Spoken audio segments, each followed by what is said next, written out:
Welcome to our channel. Today we how to withdraw from BitPay to bank account, full guide step by step clearly. To withdraw from BitPay to your bank account, begin by logging into your BitPay account.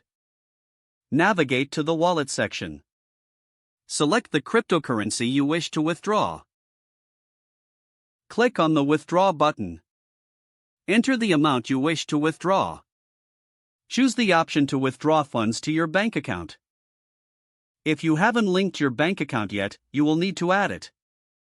Follow the prompts to enter your bank details, including the account number and routing number. Ensure that all information is accurate to avoid delays. Once your bank account is linked, return to the withdrawal section. Re-enter the amount you wish to withdraw.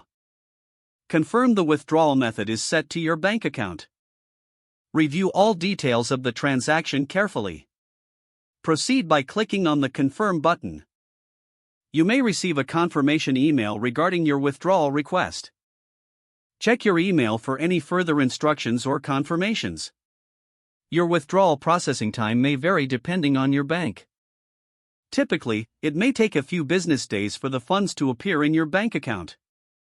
Monitor your bank account to confirm the transaction has been completed.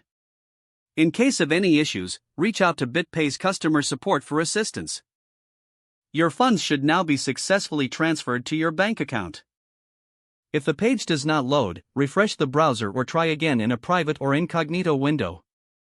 Make sure you are using the correct email address, then retype it carefully to avoid small typos. If your password is not accepted, use the reset option and create a new strong password you can remember.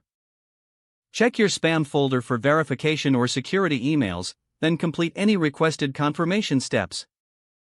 Enable two-factor authentication if available to improve account security and reduce unauthorized access risk.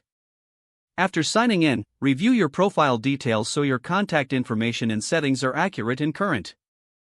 If you see an error message, note it down and try again after restarting your device and internet connection. Don't forget to like this video and subscribe to our channel for more step-by-step tech guides.